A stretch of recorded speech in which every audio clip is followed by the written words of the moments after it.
Halo semuanya, perkenalkan nama aku Ayunda Nusyia Rabia. Aku dari program studi ilmu komunikasi kelas 1I. Nah, pada kesempatan kali ini aku mau sharing-sharing nih ke kalian semua tentang Friedrich Nietzsche. Jadi, aku bakal ngobrol-ngobrol sedikit sama kalian tentang pemikiran-pemikiran Friedrich Nietzsche dan juga aku bakal korelasiin sama fenomena saat ini. Nah, sebelumnya teman-teman ini udah pada tahu belum sih siapa itu Friedrich Nietzsche? Mungkin beberapa dari kalian ada yang belum tahu gitu ya. Nah, jadi aku mau ngasih insight nih sedikit tentang si Friedrich Nietzsche itu siapa. Jadi, Friedrich Nietzsche itu adalah salah satu filsuf Jerman yang keren banget pemikirannya. Oke, kita langsung aja ke latar belakang Nietzsche. Jadi, Nietzsche tuh lahir di Jerman sekitar tahun 1844 sampai dengan 1900-an.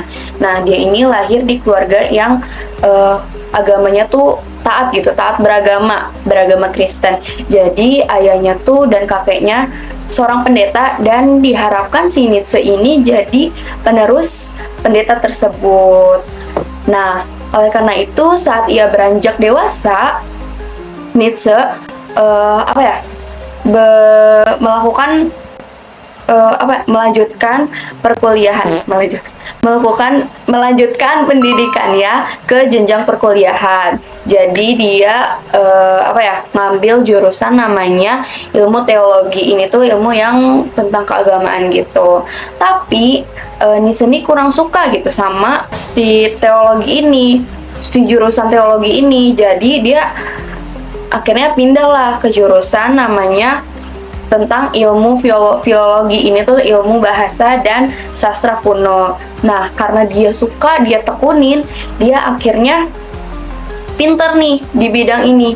Jadi di umur dia 24 tahun dia bahkan udah jadi dosen nih, udah jadi profesor di Universitas Basel.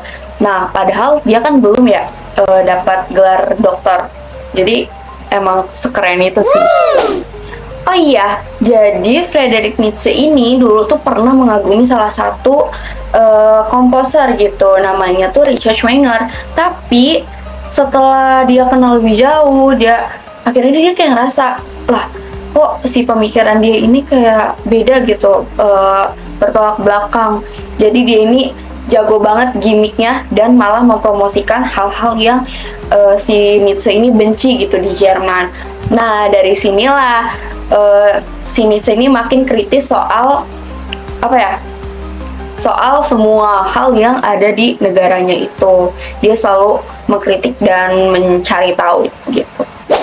Oke, kita masuk ke pembahasan teori-teori pemikiran si Friedrich Nietzsche ini. Nah, yang aku baca Friedrich Nietzsche ini pemikirannya tuh nyambung gitu loh. Jadi nggak cuma satu ini beda kan, ada ya pemikiran yang beda-beda gitu. Kalau misalnya Nietzsche ini dari teori 1 ke teori 2 tuh nyambung. Contohnya, yang pertama ada pemikiran Tuhan telah mati atau God is dead. Tapi makna sebenarnya Tuhan itu nggak benar-benar mati, teman-teman. Jadi di pemikiran Nietzsche, Tuhan itu telah mati itu dari perspektif manusia yang saat ini kurang kurang aware gitu sama agama, sama Tuhan. Jadi kan dulu tuh orang-orang menjadikan Tuhan sebagai menjadikan agama sebagai pedoman gitu kan. Tapi makin sekarang Tuhan itu kayak udah nggak ada artinya lagi gitu. Jadi orang-orang tuh udah kehilangan arah dan pokoknya udah nggak jadi patokan utama lagi nih. Makanya teori ini dia namain Tuhan telah mati gitu, teman-teman. Terus dampaknya apa sih? Dampaknya itu kalau kita nggak punya pegangan utama atau pedoman di hidup kita, misalnya Tuhan, agama gitu kan, kita tuh jadi krisis makna, dan ini namanya nihilisme kalau menurut Friedrich Nietzsche. Nah, kita kita tuh jadi bingung kan, apa sih tujuan hidup kita tuh yang sebenarnya gitu. Jadi hidup kita tuh hampa aja gitu. Ya udah kita ngejalanin hidup aja tanpa kita tuh mikirin apa ya, kedepannya tuh mau kayak gimana gitu teman-teman. Nah, di teori selanjutnya ada moralitas budak dan kehendak untuk berkuasa, atau yang disebut juga dengan will to power. Kalian tahu gak sih, ini tuh apa? Oke, selama ini Nietzsche tuh punya pemikiran tentang agama, kalau agama ini selalu menjadikan si pengikut-pengikutnya ini kayak gampang merasa puas akan hal yang biasa-biasa aja, dan juga gampang patuh gitu akan aturan-aturan tertentu, walaupun si pengikutnya ini kurang paham akan itu tujuannya apa gitu. Nah, oleh karena itu Nietzsche tuh punya solusi gimana kalau manusia itu punya will to power, keinginan untuk berkuasa. Itu maksudnya apa? Bukan berkuasa menduakan Tuhan gitu. Oh, gua nih Tuhan keren banget nih. Enggak tuh, enggak kayak gitu ya guys. Jadi will to power itu dari diri kita sendiri. Kita tuh harus punya keinginan untuk berkuasa. Berkuasa gimana? Berkuasa akan diri kita sendiri. Kayak kita tuh harus bisa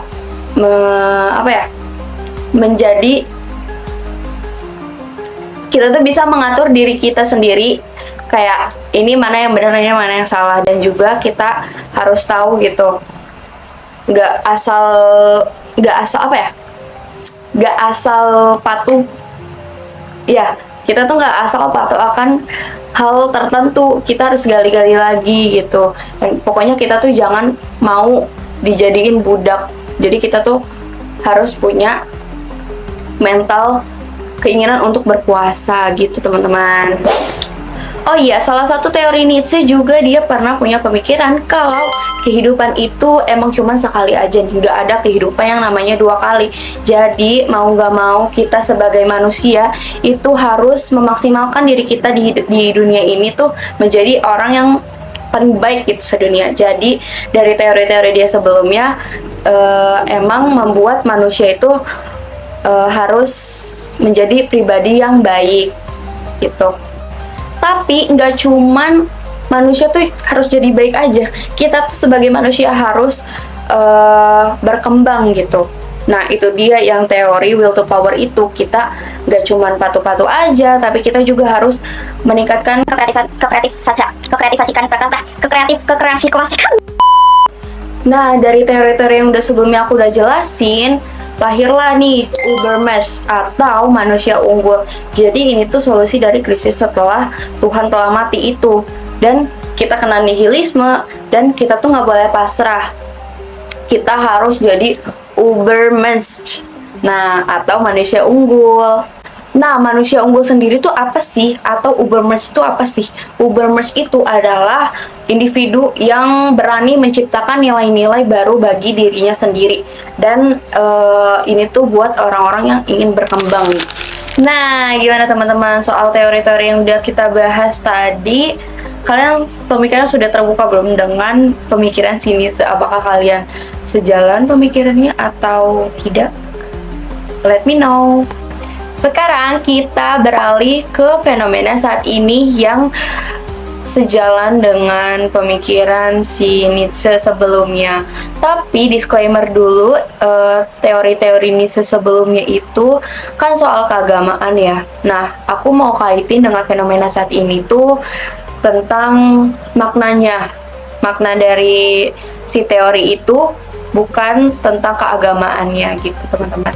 Nah, mengingat sekarang tuh zaman modern, serba digital, serba berteknologi. Jadi orang-orang tuh sekarang pada FOMO. Kalian pasti tahu kan FOMO itu apa? FOMO itu fear of missing out. Jadi FOMO itu orang-orang yang takut akan kehilangan, takut ketinggalan suatu tren tertentu gitu.